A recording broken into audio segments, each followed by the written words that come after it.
Welcome to the FinTech Times Present series of webinars. Established in 2016, the FinTech Times is a global multimedia news outlet centered around the world's first leading FinTech newspaper. We report on the latest and the brightest ideas from the FinTech world. Today, we're going to be speaking with Elena Betes, the CEO of PenguinPortals, which is a network of businesses within the Admiral Group. We'd love for you to follow us at the FinTech Times on Twitter. So I'd like to introduce Elena. Elena, please maybe you could give us a quick introduction of who you are and where you're from. So my name is Elena Betes. I'm the CEO from PenguinPortals. PenguinPortals may be nothing for you, but in reality, it's the holding company for Confused.com, Rastreator Spain, Rastreator Mexico, Lelax in France, GoSay in India, and Wakil in Middle East. So a lot of comparison sites around the world. And when I started, I look around and I checked the UK market because it was more advanced, and I saw Confused.com and Money Supermarket, and I thought, oh, that's a great idea. You know, it's like a lot of people doesn't have the same financial education, the same insurance education. It is not a transparent market, and I have been always motivated by fairness. You know, it's like I have the impression that I have to give back, and then I thought that's a great model. I'm going to try to replicate it. But when you try to replicate a model from outside, you know, and I set up a small business. And you know, with family and friends funded, and it really tried to compare insurance. We did have three connections. It was like really, and clearly demand wasn't ready. You know, it was 2003. You know, people couldn't understand. They still, but the demand wasn't ready, and I wasn't ready. You know, I didn't know sufficient on technology. I was really scared. It was the money from friends and family. So, you know, this business, I couldn't make it bigger. I learned a lot. I sold insurance to everybody. So it was an online business, but in reality, I was selling myself to every single one. and you know, that was kind of my start. I'm kind of really, people say now resilient, but I say stubborn. You know, so while searching for funding, I met a group that was e-bookers group, like the Milla family, that just have a super exit, and then they said, we want to build insurance comparisons around Europe. Why don't you join us? You know what need to be done. You will have more capital. You will have technology solved. And I did join them, but not to launch Spain, because Spain was my business. I didn't want to. I said, look, I still want to run my business. I joined them to launch Germany. Okay. And in a quite entrepreneurial, I went to Germany, and I didn't speak German, by the way. I just had a boyfriend, German boyfriend. So really, really, you know, deep roots. And I set up First Europe AD. And it was the moment of a bit of a bubble. We were like, it was all about volume. You know, we were in the moment that, you know, profitability, what's that? You know, we are .com, who cares, you know. We burned a lot of funding. And I learned a lot on technology. I learned a lot about taking more risk because the funding wasn't all family and friends. So I felt like much more empowered to do it, but we went bankrupt. So, okay. And then Admiral analyzed the assets, they call it. And then you know, and then Henry Engelhardt told me, do you want to join and try again in Spain? And you know, I had been looking into Confused for at that moment 5 or 6 years. And I couldn't understand the model well, you know, because I was coming from a broker online model, which is like you control the whole flow and it's less scalable. And I couldn't say no, you know, and so I said, yeah, sure. So I always say that I'm a failed entrepreneur with a corporate successes after, because once I entered in Admiral, I did understood Confused, and then I moved to Spain. And I set up Rastreator, which was kind of the first comparison abroad from Admiral. It was really successful, and everybody said that you were lucky, and I was like, I wouldn't call it luck, but it was a journey. And when I landed there, I was a different entrepreneur in a way. I knew about technology, I knew about marketing, I knew about a lot of things. I had felt so many things before that I knew what needed to be done. So it was like an easy journey. And inside Admiral, what I did is I helped through the building the center of technology in India from day one. So, you know, the rest of comparison sites had been launched, sharing the development center in Delhi, in Gurgaon. with my team, with my team from previous experiences. So in a way, it wasn't just me joining Admiral. We joined as a group. I think that was one of the learnings. The main learnings from my career was like at the beginning, I was just me, and I felt miserable. And now, as a team that joined, so I make it everything easier, really. Yeah. It's a really, really interesting experience, as you say, to sort of try once, try twice. But I think you're probably being a little bit hard on yourself, because the second attempt was around that 2008 sort of financial crisis as well, wasn't it? So things a little bit like, not a little bit like what was happening now, but things went a little bit strange generally in the economy, and a lot of different places suffered in different ways, in different companies and that sort of stuff. But I am. Maybe I'm quite always hard in it's a I'm typical Spanish, entrepreneur. Yeah. From a British audience, like it will sound like but I'm Spanish. I'm passionate, so I put everything black or white. So you have to kind of.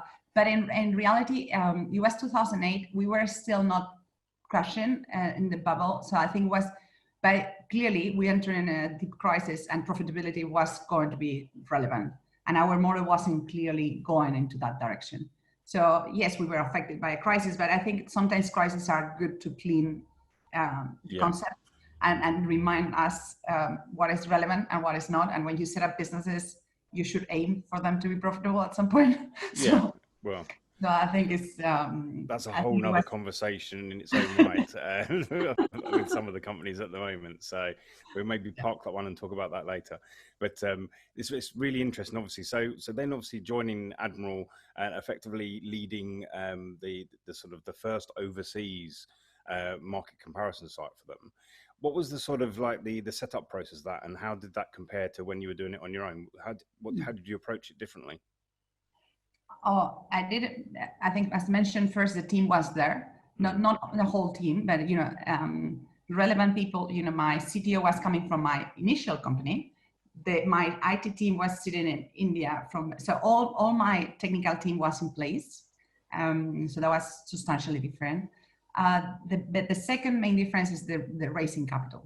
So I think as an entrepreneur, I spend my time 50-50, I would say, like trying to raise capital or go to the next round, while you move into an environment where they kind of your board approve your plans, and then you take the phone, you call, and they send you money. And the first time it happens to me, I couldn't believe it.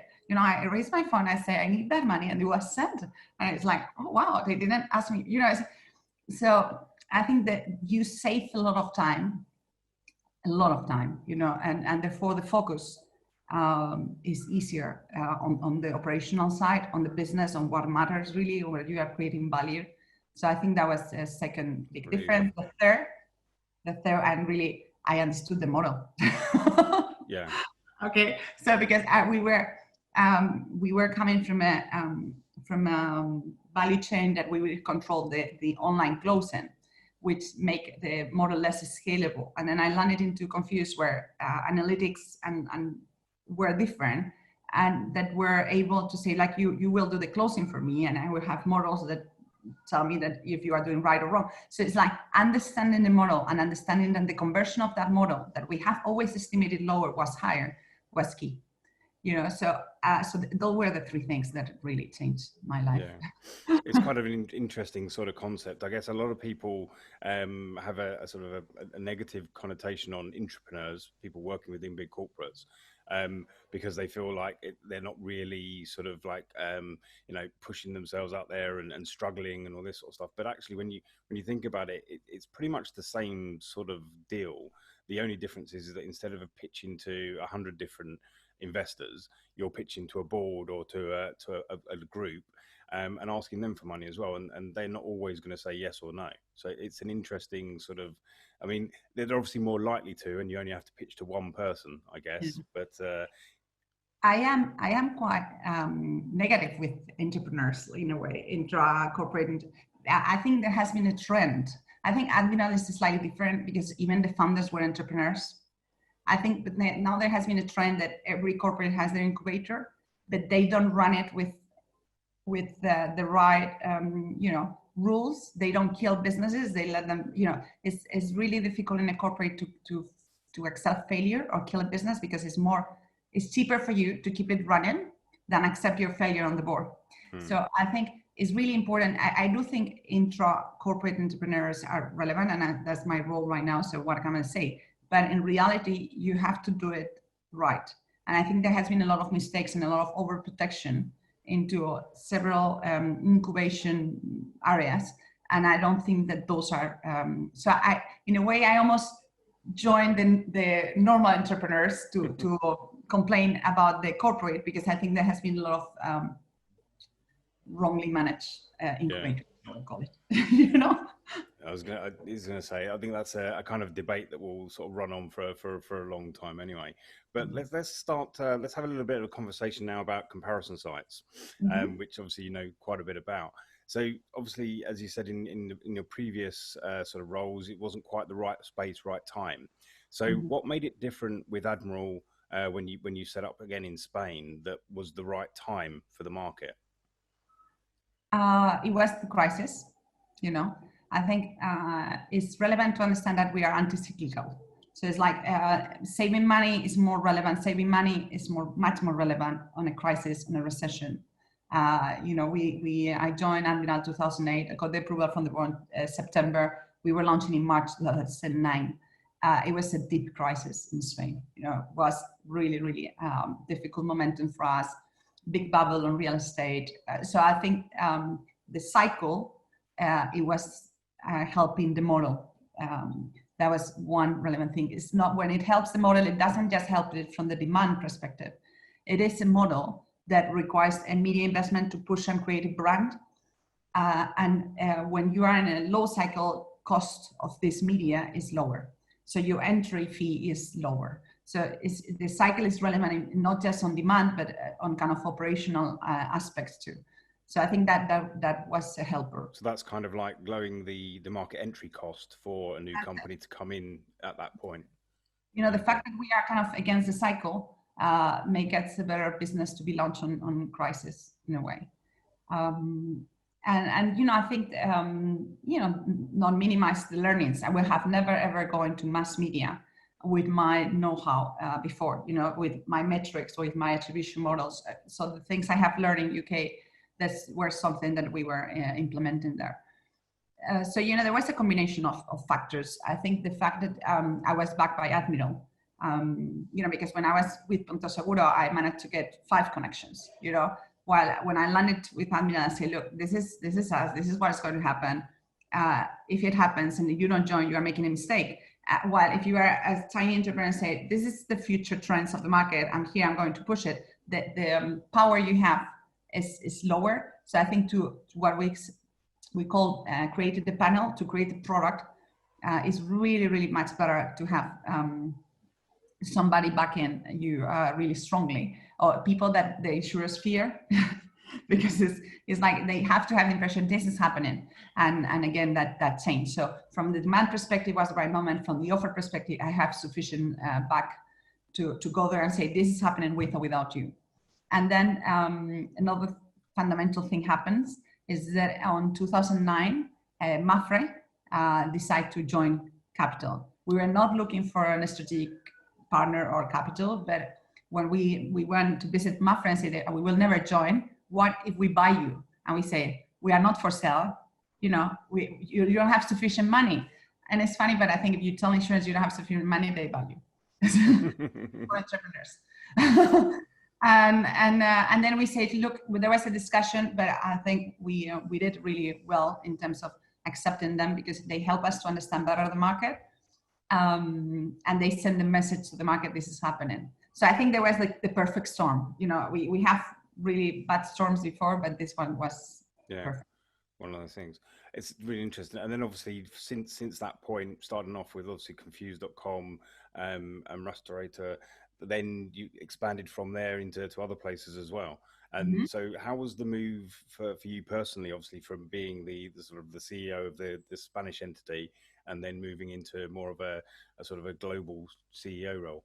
Yeah, no, I think that it has 2 waves. Like, you know, there is a wave that, you know, Admiral took other entrepreneurs to run France, to run Italy, to run US. Okay. This is the first wave. And what I was doing is I was serving the technology for all of them. But then over time, what happened is that I took supervision on France, you know, in 2000, I think 14, 15. Then, you know, I keep like taking supervision. I'm the one called on crisis. So in a way, you know, 3 years ago, there was a moment in which Admiral decided, you know what, it makes sense. You know, I did have a vision about, you know, how the future may look like. And they say, yeah, we trust your vision, let's go. And, you know, in a way, that was the first wave. There were different entrepreneurs, which I kind of take supervision time to time. And then what I did is I created another holding company, which is called Preeminent. And everybody is confused. What is Preeminent? Is just our incubator. And what we did there is that we analyzed all the markets of the world, and I'm sure you will be interested. How do we choose them? But then we go on to say, okay, analyze them, decide which ones, and then launch. And in Preeminent, we have launched China and closed it, Globi.com, Mexico, and it's really been super successful. Restaurant MX. We launched Tamoniki, Turkey, and we are closing, and we are launching now Wakil in the Middle East. So we have our incubator, and as mentioned, I try to put hard rules, like, you know, and with GoSai, sorry, I forgot GoSai India, but they will kill me if they listen to that. So, but, and the way we approach it is really hard in terms of capital allocation, KPIs first. You know, if we don't manage, there's kind of threshold, and we are not afraid of saying we failed that market. We are afraid of almost to get too comfortable and being running things that we don't believe they have a strong probability to make it. And that was kind of the second wave, and that you know, I founded that incubator, and you know, I was in charge of everything. So, you know, in 2000, I think the big step was in 2017, when the group says, okay, fine, Elena, you go there and you will be the you know, the mother of the penguins in a way. That we create this penguin umbrella, and we say each of us is a penguin, you know, and we are really diverse. We have big penguins, small penguins, and you see we are in adverse conditions. It's really cool, and you imagine all the penguins holding together, you know. Yeah, it's really cool. Together. The strongest one are outside, and you can be warm, but then if you get warmer, you can go outside and they turn. So it's a bit of that concept, you know, that we are in really competitive environments, but if we are together, we are stronger, and we have more chances to make it. I always wondered what the PenguinPortals name and how it came from, and that's a wonderful sort of like metaphor to sort of explain how it is. I love that. It's the whole thing, the grouping them together and everything, so you can bring smaller ones in, nurture them, and then move them to the outside afterwards.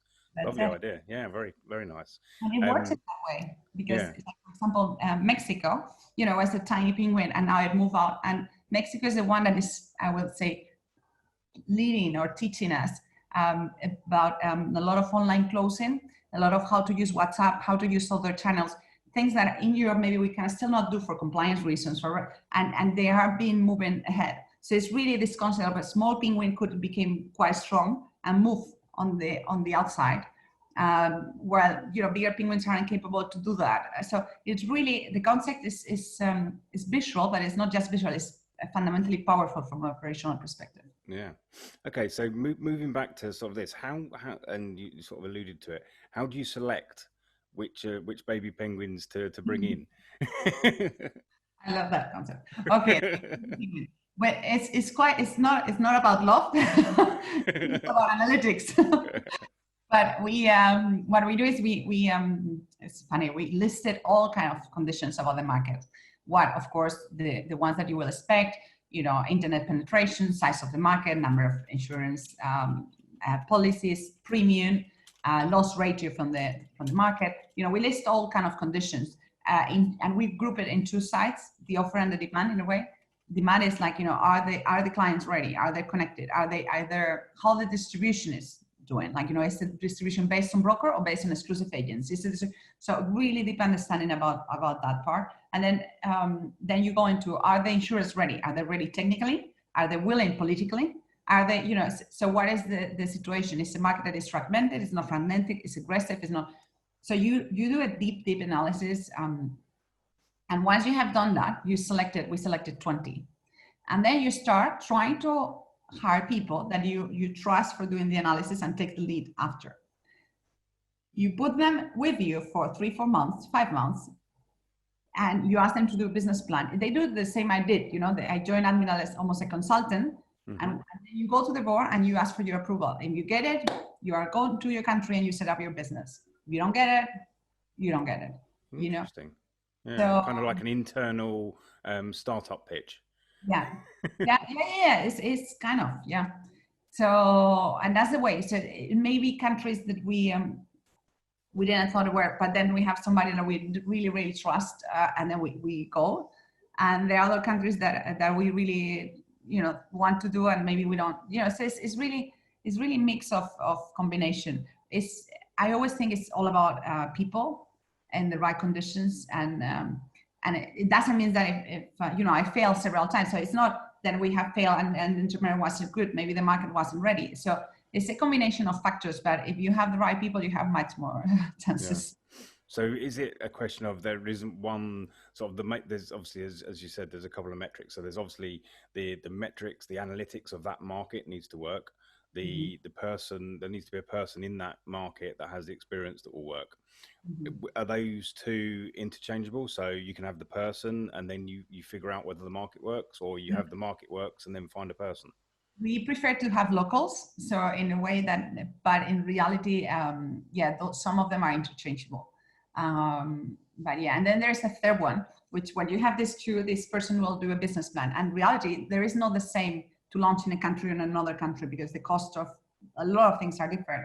So I think you have to combine the financials there too. It's not the same cost to launch in all countries. So you do like the 3, and then you cross your fingers, and then you probably fail. Yeah, it's like a recipe for a cake type of thing. You can put all the components in there, but sometimes it just doesn't work out. Yeah, that's it. Yeah. Okay, so obviously you also allude a little bit to sort of Mexico specifically, because what I was interested in, obviously having knowledge of so many different, uniquely different markets must sort of give you loads of interesting ideas and loads of interesting sort of innovation concepts that you could then actually move into other areas. And you kind of alluded that a little bit with Mexico, and saying about how you can close deals on WhatsApp and that sort of stuff. How do you and the team sort of keep track of all those concepts and then bring them into other parts of the sort of the companies? Yeah, we are quite. I think we are quite lean in terms of structure. So the core CEO group is tiny and really one. It's like we talk a lot. We have everybody like a WhatsApp. So it's really active. It's a really active interaction, formally and informally. So I think that helps. But then there are several ways in where you share more formally. Know-how, and you have different coordinators, and you have different things, but we are relatively lean. I think what we do is we exchange a lot of data. And for example, during the pandemic, it has been super relevant, because if we would have been in a country, we would have been like a drop, but we would not know what is going on, and when we have this several 6 lines, we were almost seeing your country is behind, your country is advanced, this is going to happen in your country, and then it is amazing. You can set up the trends, and you can almost anticipate when you are going to be recovering. Mixing our information with macroeconomics and everything, but it really it gives you a lot of power. It's like being capable to predict things in this kind of crazy environment, and giving the reassurance for people saying, be careful, this is coming, take this into advance. And you have to consider that in a way, Spain was first hit then France, then UK, then US, then Mexico, and we have seen this, and then, India, and it did it in that way. So seeing how the demand was affected, for example, being prepared, because we knew after being hit in one, how the insurance reacted and how slow, and, being much more prepared to say, look, the traffic is not going to be sent to your call center until you reorganize, we will control the flow. So it's really, really relevant. And I think that's quite fundamental. So sharing information, so one is like, sharing information to help you to understand what is coming.